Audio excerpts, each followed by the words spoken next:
Kuphi nakuphi emakhaya emadolobheni aseComplasta khona sawubona ke mbukeli sesifikile ke thina nelungelo lakho uhlelo lakho ke lulathela ke konke lokuthinta nine nemalungelo enu njengebatheni. Mina ke ngiSimphiwe Ngcongwane bekunene vehicle roadworthiness has been linked to the country's accidents on our roads. Tingoti temoto ke etindleleni tibanga ukuthi ke kunetimoto tsite letsemgwaqweni ngaloko ngakafanele futhi nangaloko ngekho emthethweni ngenzaba ibugebengu nemkhonyovu kuma testing stations etimoto. Ngalamafisha ke khona ke letinye timoto letiphasiswa ukuthi tingene emgwaqweni ngemgunyathi. Asingene ndzabeni ethu namhla.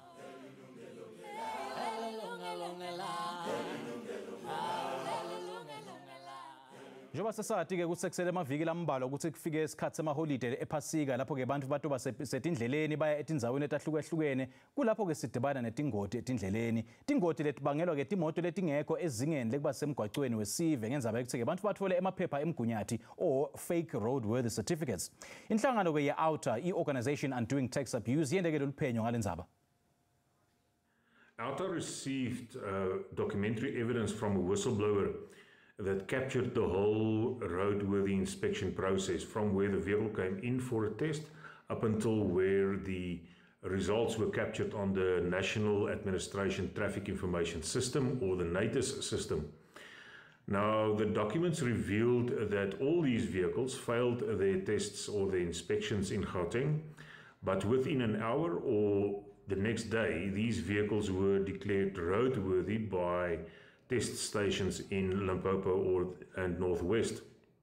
Now, it's highly improbable that these vehicles were physically inspected by those test stations, and it's also questionable why a vehicle owner will travel 400 kilometers when all the defects on the vehicle are fixed to get it tested there. Why just don't go back to the original test station?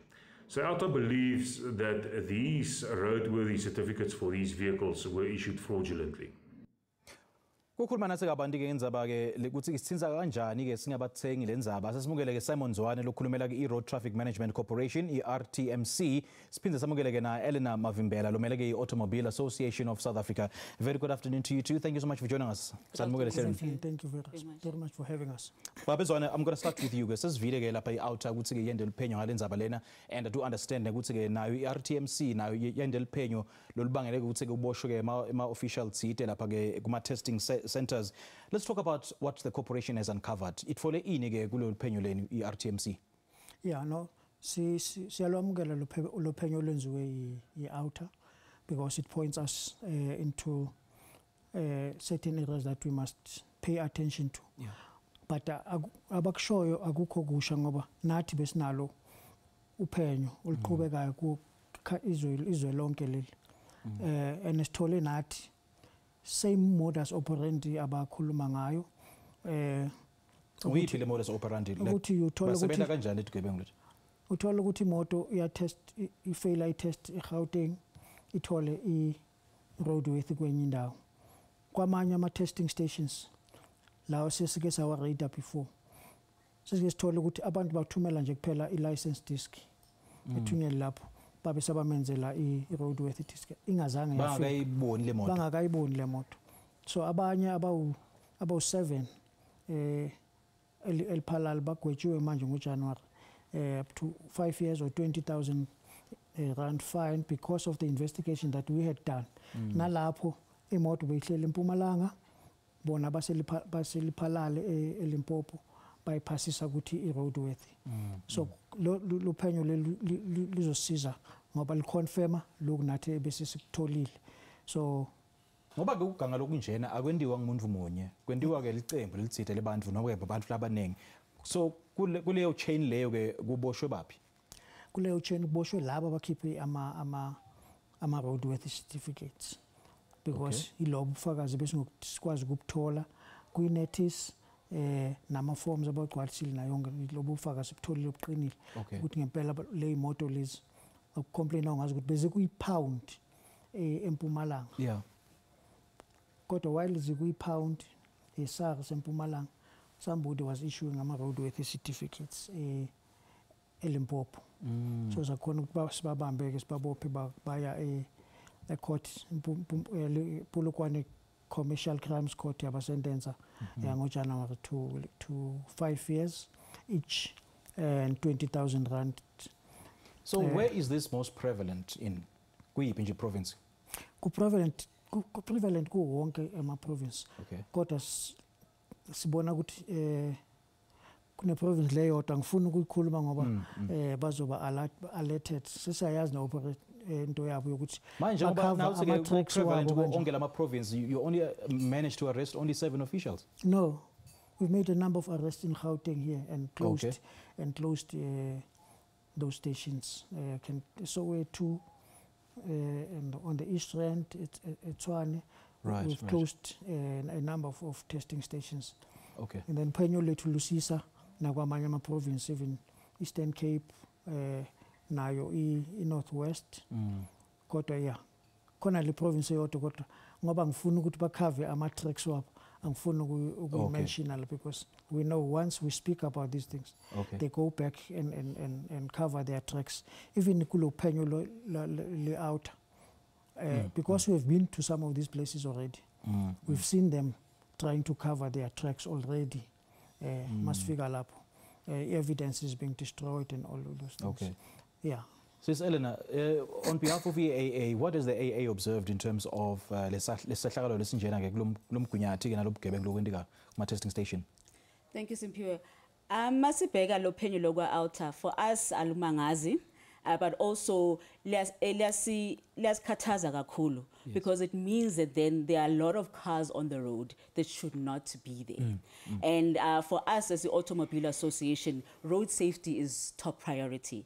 Masilandelela the numbers and the research and the investigations that have been done by both outers as well as an organization from my colleague here, RTMC, we look at the number of accidents that have been caused by cars that have serious technical malfunctions. So cars that cause accidents on the road, fatal accidents on the roads because of they should not have been on the road in the first place. Yes. So it's quite worrying for us as the Automobile Association because it speaks to then the high number of road fatalities that we see in Emgwaqweni South Africa.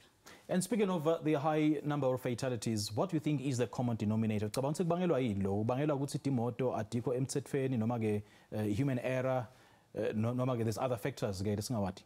It's multi-pronged. And we can start by saying firstly ibangela ukuthi drivers on the road bashayela bakhathele. So fatigue is one of the one of the reasons that we have high road fatalities on our road. Secondly, sibheka things like drivers who drive under the influence. And thirdly, the topic that we are talking about today, cars that should not be on the road, lack of roadworthiness of cars that are on the road. Yeah. So it's multi-pronged, and when we look at the numbers, it tells us those top 3, fatigue, roadworthiness, drunken driving, are the leading causes with regards to road fatalities in South Africa. Ngakuwe Mangweni, from your perspective, ucabanga ukuthi letinto zibangelwa yini? Tibangelwa ngilolo kakusho ukuthi noma ke khona ke letinye tinhlangothi noma ke ma factors esingawati? No, principally is multi-pronged, but the main ones would be human factors: drunken driving, speeding, disregard for rules of the roads. Those would constitute maybe 87% of the contributing factors. Yeah. Then we also look at the vehicle factors, which is the topic we're discussing here. Yeah. If you look into that, you find that in 2023, for instance, out of 10,180 fatal crashes that happened, 7% of those were directly where vehicle fitness was directly accountable. So that is about 712 vehicles. Vehicles that were involved. Okay. But the difference is that lezo imoto ezaba involved lezo ile moto lezi ezihambisa abantu abaningi. So kulawo ma accident awu 700 ilawa abulala abantu abaningi ngoba they would involve a taxi, they will involve a bus or a truck. So uma lezo imoto lezo ziba ku accident baningi abantu abaye bashona. Engakho siba concerned when there's ama-roadworthy certificates akhishwa ngondlela engekho emthethweni ngoba siyazi ukuthi impact yalapho iba nkulu than makule imoto. Okay.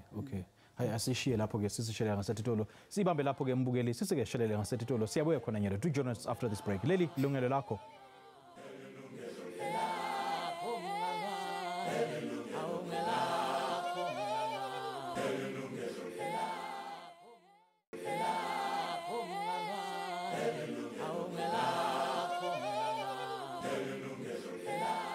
Sakumola ke mbukeli ke, we are taking your views, your comments and suggestions and your calls on our studio lines on 011-714-0671 noma ke 011-714-0672. You can also send us a WhatsApp to 060-844-9857. 060-844-9857 is our WhatsApp number. You can interact with us on our Facebook. Namhla ke sina Simon Zwane lobuya ke Road Traffic Management Corporation kanye ke na Elena Mavimbela lobuya ke Automobile Association EAA. Sikhuluma ke namhla ngemgunyathi ke wema kuma testing centers etimoto ke lokuyimbangela yetingoti letinenge lapha eNingizimu Afrika ikakhulukazi njoba ngesesiya kuma holiday ephasika nekusuke kubangelwa yini lokhu nekusuke yini lesingakwenda kugwema lokhu lo mkhuhlane lo lesibonako kuma testing centers and baba Mongweni how does corruption and fraud kuma vehicle testing stations impact road safety la eSouth Africa? Yeah, no impact kakhulu ngoba lezo imoto ezingekho roadworthy isuke setshenziswe emgwaqweni la lapho kufanele khona manje zikhompyutha nezinye imoto ezi roadworthy and zihamba indleleni ezi sometimes imvula zinile imoto yakhona ama brake wakhona wasebenzi ma tires are smooth okuba nzima kuyistoppa leyo moto uma ngabe kufanele ugweme ukungena engozini emgwaqweni so kuyinkinga enkulu kufanele sinikeze i-attention eyifunayo. Yeah. Maybe for us to understand ikakhulukazi le topic lena ukuthi ke maybe nawasichazela kabanti ukuthi ke yini i-role noma kumsebenzi kuma testing centers etimoto ke ekugwemeni ingoti temgwaqo in road safety. Yeah, umsebenzi walama testing stations ukwenza sure ukuthi imoto ezilicensewayo sezingeni lokuthi zibe semgwaqweni. So uhambisa lapha ukuthi ba-check ukuthi bacheka yonke into kusukela kwi-windscreen kuya kuma-tire kuya kuma-brakes kuyi-braking system. So for ama-bus fanele atestiwe kabili ngonyaka then nama-trucks nawo kumele atestiwe unyaka regularly kanjalo nama-taxi ukuze lezo imoto lezo zihlale zibe sendleleni ukuthi zilungele ukusetshenziswa emgwaqweni.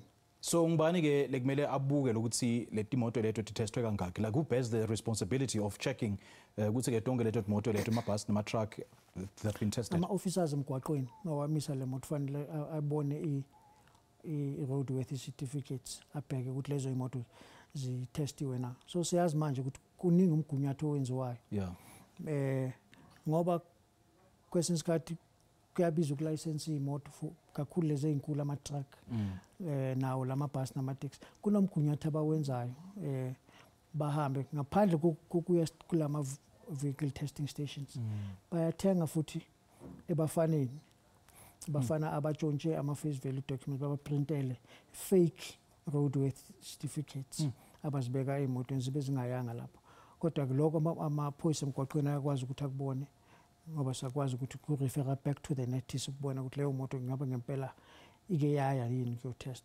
Okay, we'll talk about the fake documents in just a moment. Kepha ke Elena asusichazela kabanti ke ukuthi ke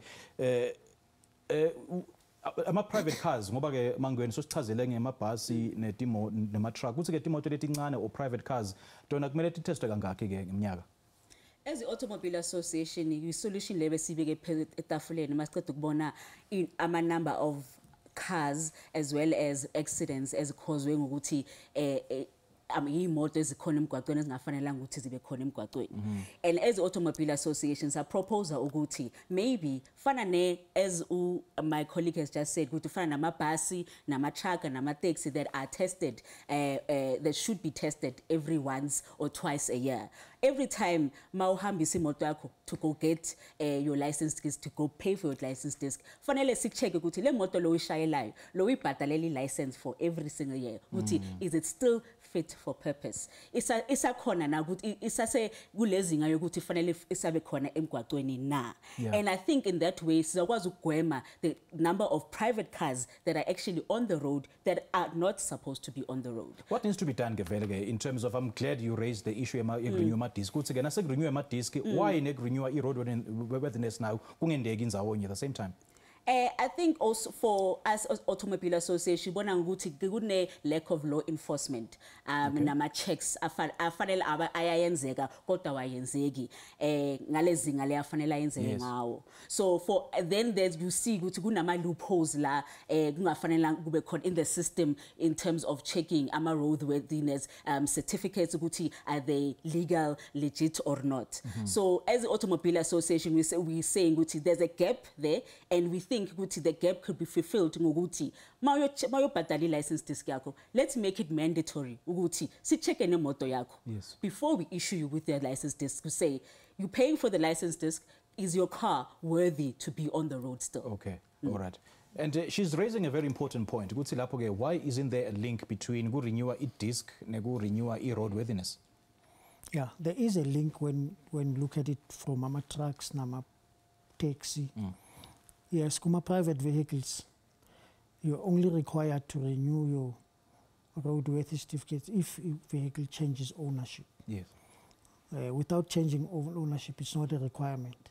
And that is the gap or loophole that she's referring to. Yes, that needs to be attended to, so that we know. When can it be attended to, and who bears the responsibility of ensuring that? The owner bears responsibility to make sure that the vehicle driver is roadworthy. So just like no, Mr. Sankhulumela ke umthetho of enforcing this particular law or rule. Well, the transport departments in the provinces have got a responsibility to enforce these rules, and then they have these traffic officers who must also go out, but they also have the inspectorates who must go into the vehicle testing stations.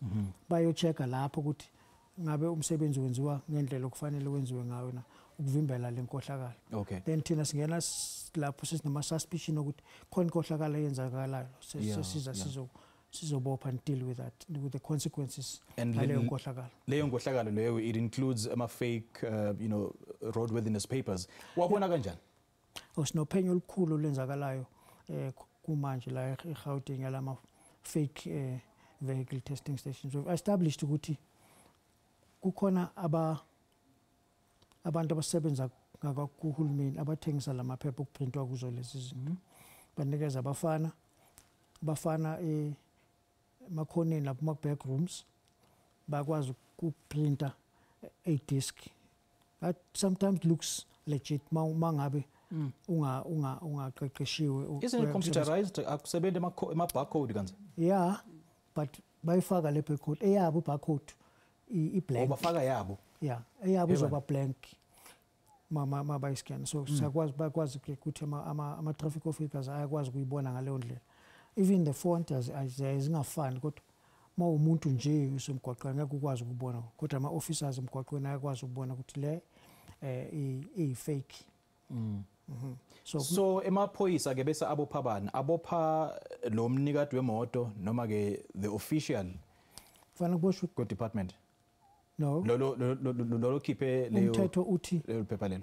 Umthetho uthi ma uyi-owner imoto kusemahlombeni akho ukuthi wenze sure ukuthi leyo moto i-roadworthy ngaso sonke isikhathi nokuthi license ngendlela e-right. So i-owner iyaboshwa ngalezo zinto lezo. Okay. Elena, maybe asosichazela kabanike ukuthi step by step nawufuna ke kufaka imoto yakho kuyimixa for roadworthiness test, yini lekumele yendeke, yini kumele uthi ngikhicite and ukuthi nje onke lama processes lekumele uthi siwati? Well, with regards to roadworthy testing, si testa lokho bakubiza ukuthi ama safety features wemoto yakho. So sizonika bakufanele bakunikeze i-report yo ukuthi ama safety features base wemoto yakho ukuthi ame kanjani. That's when uzothola ukuthi whether imoto yakho is roadworthy or not. So sibheka into ezifana nama windshield wipers, sibheka into ezifana nama brake pads, sibheka into ezifana nama tires wakho, sibheka into ezifana nama suspension.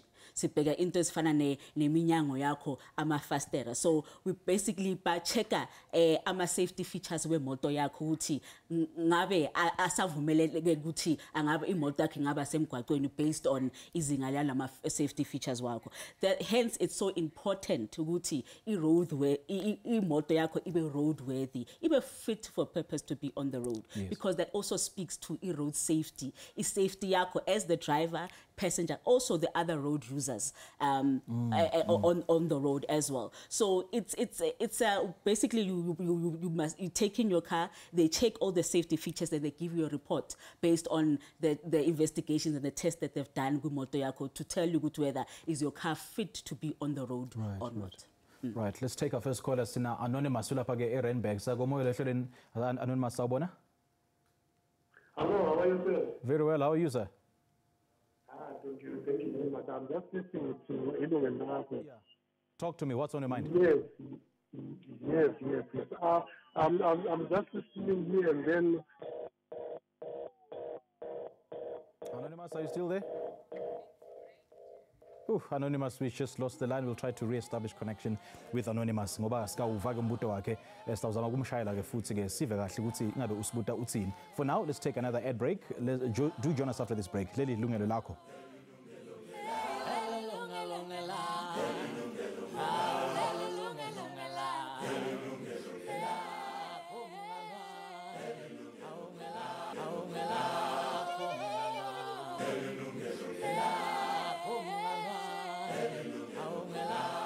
Welcome back, Mbugeli. 011-714-0671 and 011-714-0672. These are participation lines. They're on your screens right now. You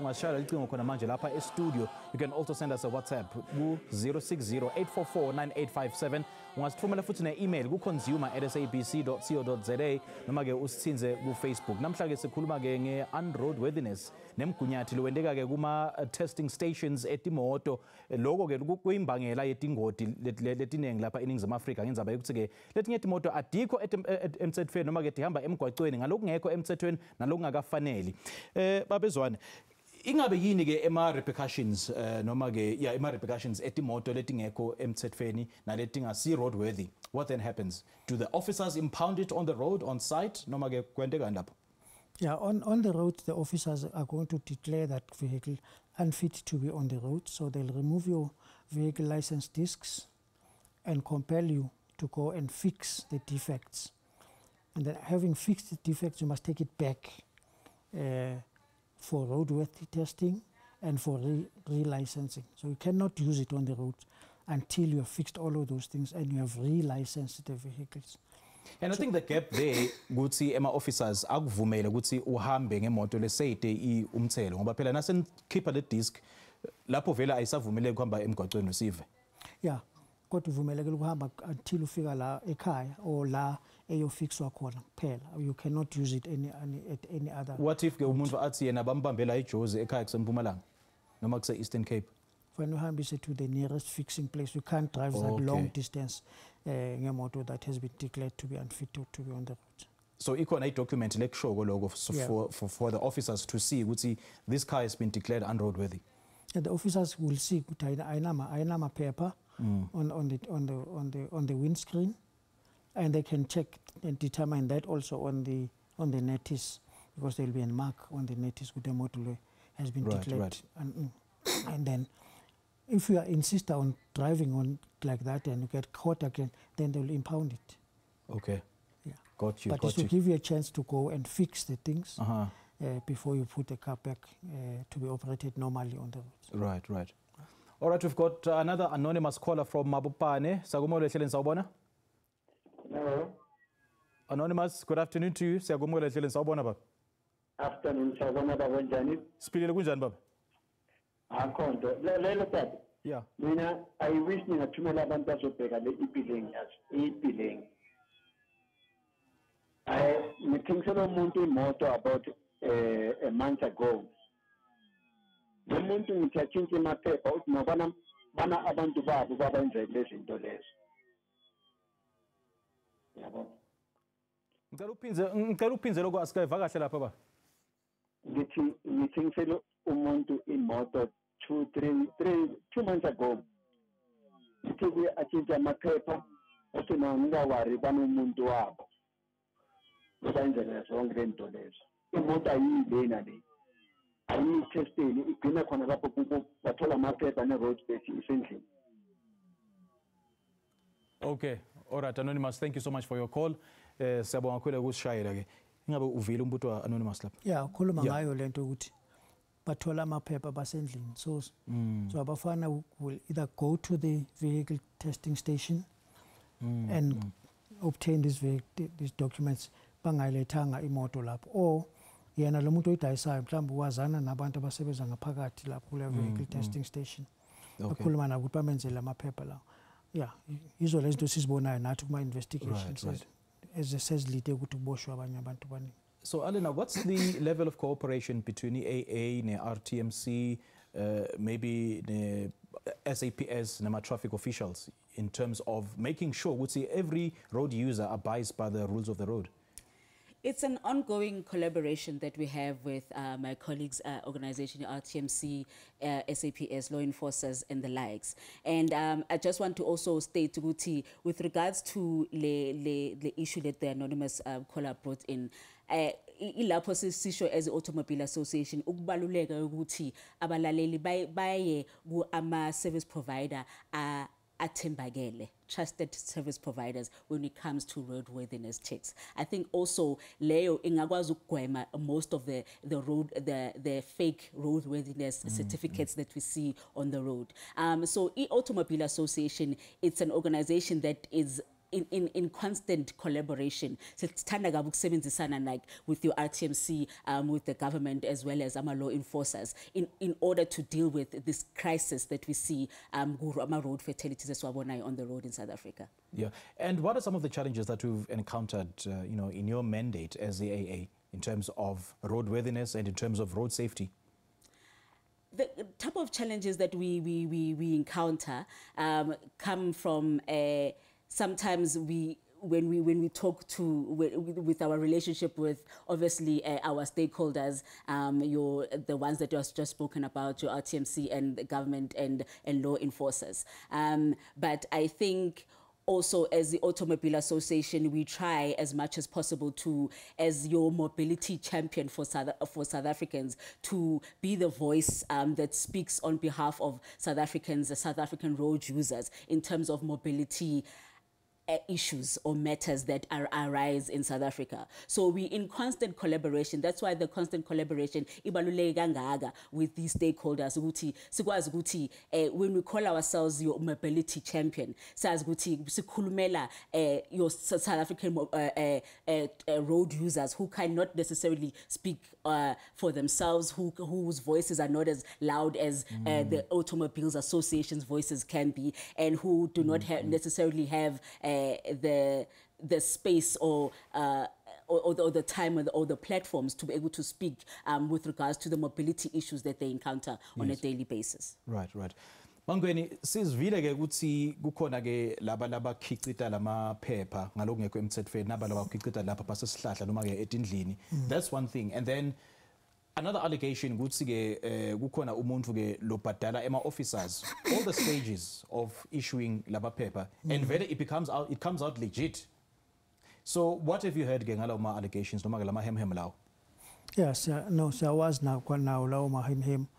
Ingakho nje ubona ukuthi almost every month kunabantu ababoshwayo either kuma private vehicle testing stations la kuma driving license stations, because sibonile ukuthi kukhona abantu abasebenza kulama licensing centers abenza leyo nto leyo ukuthi bazokufailisa uze ukhokhe. Kodwa kwesinye isikhathi abantu bakithi abaningi bakhokha voluntarily, baya kulama driving schools angekho properly registered, bahambe basebenze through the driving school instructor oneliaison naye ne-examiner ngaphakathi, and then he will make the arrangements for them to obtain a driving license for a fee. I mean, it's really cheap to get, for instance, a learner license. It's 120 rand, but abantu bakithi ba prepared ukhoka 1,500 up to 2004, a driving license, which, I mean, a learner's license that they can get cheaply. Funda, the K53 book, go there, upale, utolele lento. Kodwa bayaya voluntarily, or because it pressure from the driving school, iti, uma ngayikhokhanga ngeke upase. Yeah, kodwa khona lezo zinto njengalezo esizibona zenzakala. So lama officers lawo lotfola ukuthi ke abanjiwe noma ke afayinwa noma ke aboshwa after leyo sentence leyo, do they go back to the same position? Ngoba phela we're fighting a losing battle ke if naba batawuphinza babuyele at the very same position. Maboshiwe, there are two processes that then take place. There's a criminal case that you go to answer in court, and then there are internal disciplinary measures that also take place within the departments. In both, we will send our investigators who are dealing with that matter to go and give evidence, so that with disciplinary hearing, utholwa guilty, uxoshwe, nakuthi maso kuya kwi-criminal case nakhona you utholwa guilty, usentenswe accordingly. So if the disciplinary hearing doesn't find them guilty? The court will find you guilty. Once you have got a guilty charge against you, you can't work in that space again. Okay. Yeah. All right. No, that is so encouraging. Thank you so much. And sibambe lapho ke mbukele siphinde sijikele futhi ngasetitolo hlala kanye nathi siyabuya. Leli ilungelo lakho.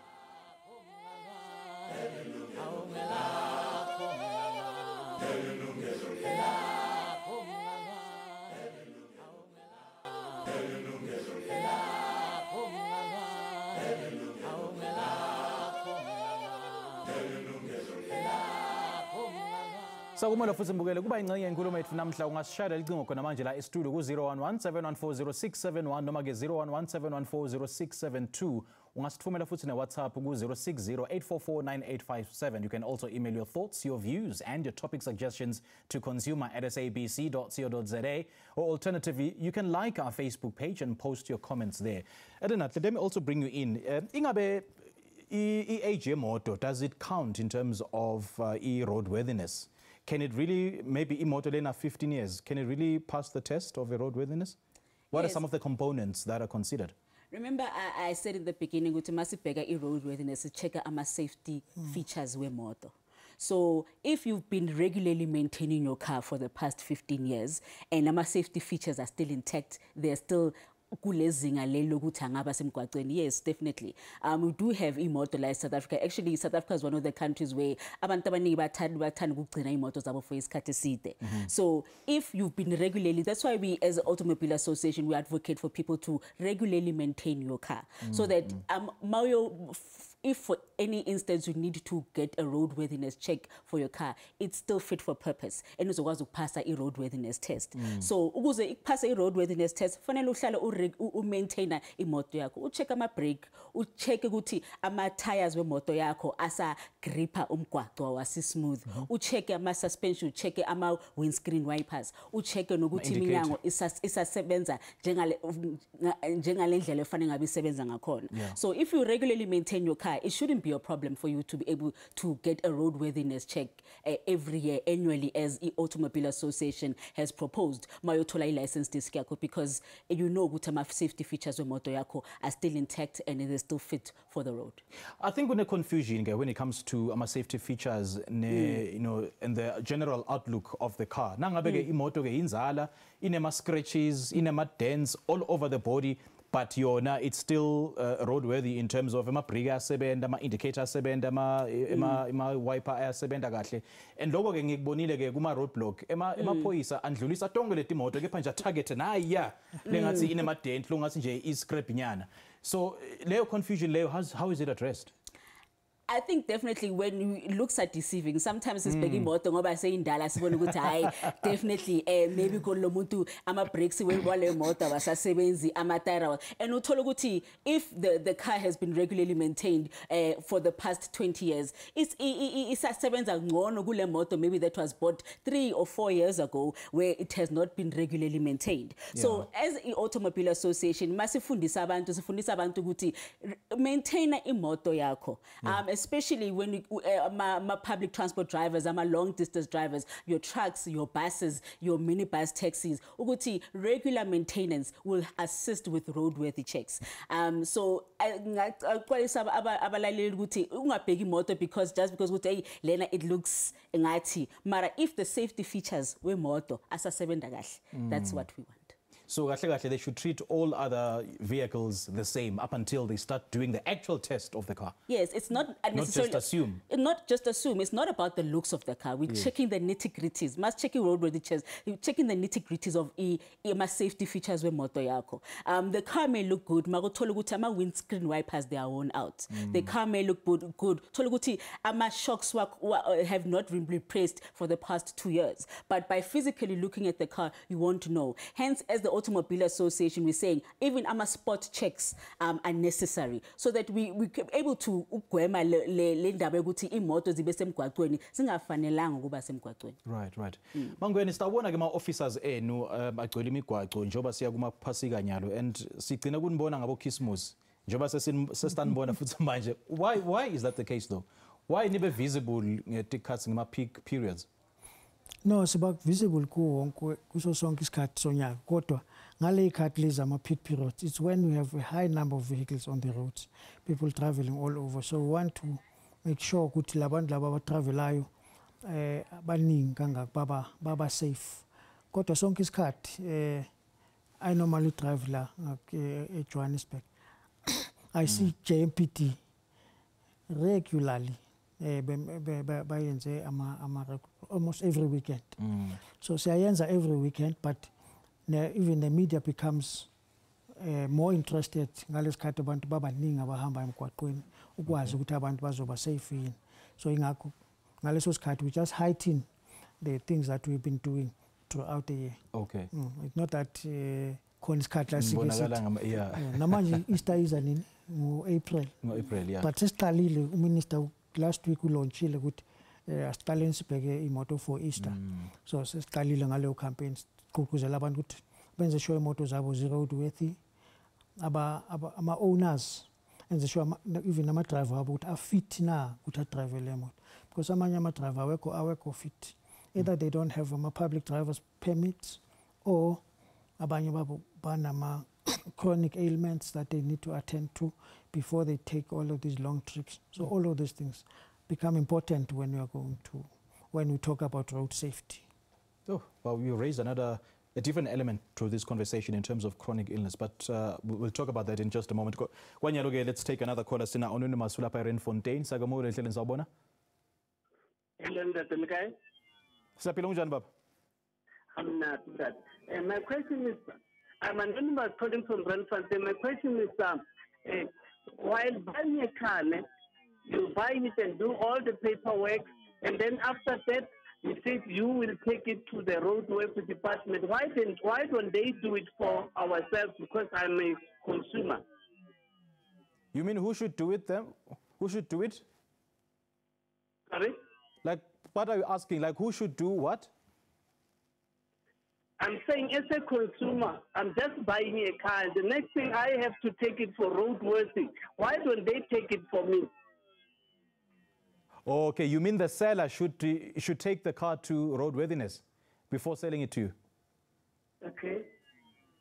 No, I'm asking if that's what you're asking. My question is, why don't they take it for me to the roadworthy? They must pay every expenses bill, and then I must just get the complete car. Okay. Okay, thank you so much, Anonymous. Thank you so much for your call.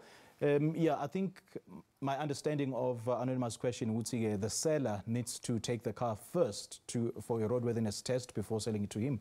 It's the right of every buyer to insist before I part with my money, show me that this car is fit to be on the roads. So it's in that negotiation that they must do. Which means the seller bears the responsibility to take the car for a roadworthiness? Yeah, the seller must take it for roadworthiness testing and give you a complete car. Okay. But if ever people are selling a motor between two individuals, they make these deals and understanding times, but I don't think there is a reputable dealership that must sell you a vehicle that they know is not fit to be on the road. Okay. Maybe, Elena, you can tell us what does the law say with regards to that? Like, who bears the responsibility of taking the car for roadworthiness?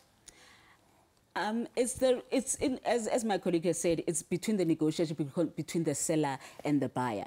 But as the Automobile Association, our stance is that as when uyotenga imoto, take the responsibility as the owner of the car. Ukuthi ungathembi what's already on the paper. It's easy to say because there's rampant service providers who say that they will provide a legitimate roadworthiness check as well as a certificate. You as an owner who's wanting to buy this new car, take it for yourself to a reputable service provider who will give you a rundown of your pre-loved car to say, even after the seller has just informed you that they've taken it for a roadworthiness test. Take accountability. You, the owner, after you've signed on the dotted line, everything after the sale is your responsibility. So as the Automobile Association, we're saying, take your car for inspection before you even, don't take the word of the seller to say that I've checked the car, I've got the roadworthiness check from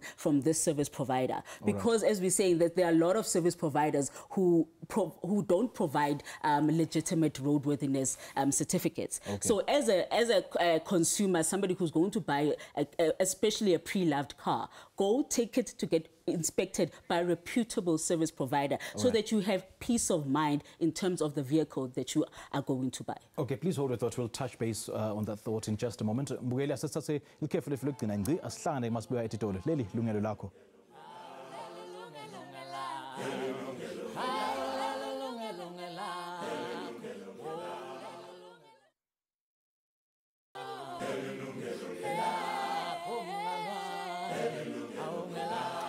Welcome back to our very final segment. We had our caller, anonymous caller from Randfontein, Begabuta ke anonymous ukuthi ke ingabe ngubani lekumele ukuthi athathe imoto ayimikise for a roadworthiness test. Is it the seller or the buyer? On the one hand, sina AA lapha Elena Mavimbela uthi ke it's actually the responsibility of the new buyer to take that car for a roadworthiness test so that hangawathembi la maphepha lekawabonako. On the other hand, Mangweni lapha from the RTMC uthi it's actually the seller's responsibility to take the car for a roadworthiness so that whosoever is buying that particular car uyithenga ke konke sekuphelele. Ingabe now that we've got two different narratives, what does the law say? Uthini kumthetho ke kuloko? No, the narratives are not different. I'm saying before you part with your hard-earned cash, insist that the seller can provide you with proof that the car is roadworthy. Yeah. But also to have, for your own peace of mind, can insist to him that before I make the final payment, I want to take this car for roadworthiness testing. And are you going to be able to fix whatever the defects will be found? Right. So it's a continuum, a process. Right. Yeah. So ukhona kumthetho lo watiko ke lapho Elena ukuthi kahle kahle ngibani lekumele ukuthi athatha imoto emikise kuma roadworthiness centers? Umthetho awushi ngamashi ukuthi ubani ufanele ayise imoto ku roadworthy test, but ma uthenga imoto, which is most of us, it's our prized possession. We part with a lot of money masizothenga imoto. Before you sign on the dotted line, Tina City as the AA, for peace of mind, tata imoto yakho to a reputable service provider, akuchekele ukuthi lento that the seller is telling you about the car, iqiniso na. Before you part with your money. We hear a lot of stories about abantu abathenga imoto, basitshela ukuthi imoto ihamba kahle konke kulungile, baniphethe ne roadworthy certificate. Kodwa mabasengenile emgwaqweni leyo moto iba nama mechanical faults and defaults on the road. So sithi thina as Automobile Association, from a consumer point of view, for your peace of mind, tata le moto leo, we say for second opinion in terms of roadworthiness, by inspect leyo moto before phambi kokuthi uyithenge uspende imali yakho uzokhala later. Rather uyise kuqala by check and so that you have a peace of mind with regards to le moto lo uyithengayo. Second opinion is always key, eh? Definitely. Thank you so much for joining us. Mangweni, now Mavimbela, thank you so much for joining us. We do appreciate your time. Kwanyelo-ke mbukeli sesifikele emaphethelweni ehlelo namhla ngithanda ngibonge Tivakashi Tethu ngekuba nathi kuze kube manje ngithanda ukubonga kanye nani babukeli ngekuthatha isikhathi senu ngekuba nathi kuze kube manje nathi nasike sathiso babukeli ngalesibili lotako mhla lulunye ngenyanga yamabasa the 1st of April angeke sibe nalo ke lihlelo lelungelo lakho ngenzaba ekusukela ku SABC 1 sibe sakada umdlalo webhola we-Confederation of African Football kepha ke sitawuhlangana futhi mhla ka-8 ku-April from me Simphiwe Ngongwane and the rest of the team siseke nisale kahle wishing you a great week ahead. Cheers. Hallelujah.